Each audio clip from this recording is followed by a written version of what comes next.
To get the most out of this course, there are a few things that we need to keep in mind. The whole goal of this course is to be able to teach us to play what we want. And in order to do that, there is a certain stepwise process that we need to follow. And the whole course is laid out in such a way that we want to learn the basics first and slowly add different things until we get to a point where we can actually sit down and start playing some cool tunes. So when going through the different sections and listening to the different lectures, please make sure that you follow all of the steps in that one video until you are comfortable with them. When you've got it down pat and it's super easy, then move on to the next one.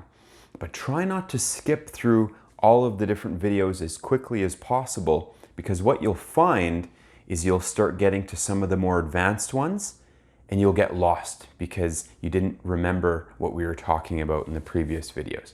So please make sure you get super comfortable with one video before you move on to the next one, because all of the information keeps building on itself. So there's just going to be more and more things piling up. One thing that I've learned over the years with any type of education is that learning means memorizing. If you've actually learned something, you've got it memorized. So if someone says, oh, I've learned the song on the piano, okay, well, play it. Oh, hold on, no, sorry, I need the music. Sorry, you didn't learn it. Same with all of the information in this course. Before moving on to the next sections, we want to make sure that we've got everything memorized. It's all in our head. We don't need to go back and look anything up, because if we have to do that, then it just takes time out of our day. And the real point is to be able to sit down without any cheat sheets, without any chord progression sheets, nothing like that. You are just able to sit down and figure it out. Honestly, it's way more fun that way. In terms of the type of instrument you have, what I've got here is a Roland FP30. I've played through many different keyboards and I happen to really like this keyboard. It's got a beautiful sound, it's got weighted keys, so the keys actually give me a little bit of pushback. They're not just super flimsy. And this is a full-size keyboard. So from bottom up, 1, 2, 3, 4, 5, 6, 7, if you were to count all of the keys, there are going to be 88 keys.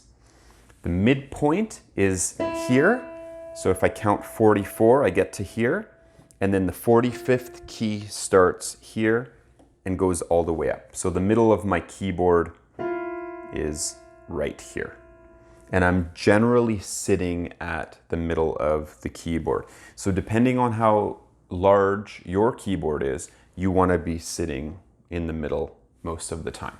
I've heard stories where students start with a block of wood and they draw out the keys on there. Honestly, whatever works. The only issue with that is, unfortunately, when you press a block of wood, you're not going to get a sound back to your ears. There are apps on the internet, on your phone that you can download, free apps where you can at least get started with your music education. You won't be able to develop any technique, but we don't talk about technique for a little while in the course. So you can totally make do with some free apps online. Flowkey is an awesome program where you can download that onto your iPad or your phone, and you can watch music, you can learn sheet music, and it's a very affordable app as well. I will provide a link to the Flowkey app on the website, and also it's located on all of my YouTube video descriptions. So if you go to the YouTube Piano Hooks channel, you'll be able to see all of those different programs that will help you in your journey to learn how to play piano. To become a true musician, in my opinion, one has to learn many different aspects of music. So number one, we need to learn how to play by ear. You need to be able to develop your ear in such a way that when you hear a tune, you're able to sit down at your instrument, whatever instrument it may be, and harmonize with it, improvise on it, things like that. We don't need to be Mozart, but we definitely want to be able to have some sort of skills in playing by ear. That's number one. Number two, we want to have technique developed. So being able to play not just with one finger, but to be able to use all of our fingers. And that's what we're going to be talking about in the course as well.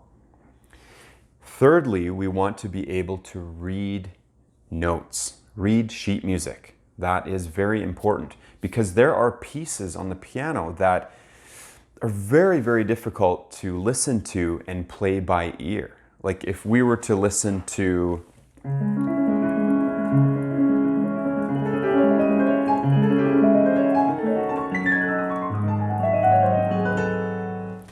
that's very hard to listen to and try to figure out by ear.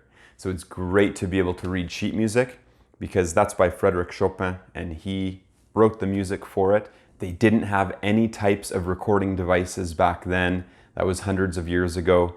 So how did they record things? They wrote out the notes. That's something we definitely want to be able to do as well. And fourthly, very important to know music theory.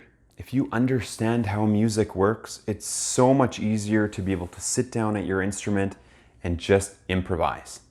When you know how chords work, it also helps you in terms of hearing. When you hear a melody, you'll be able to add different chords to it and it'll sound good because you understand that, oh, right, I'm going to play this chord, then that chord because I know that works. And having that theoretical knowledge is definitely key. And again, we're going to be talking about that in future lessons. Enjoy.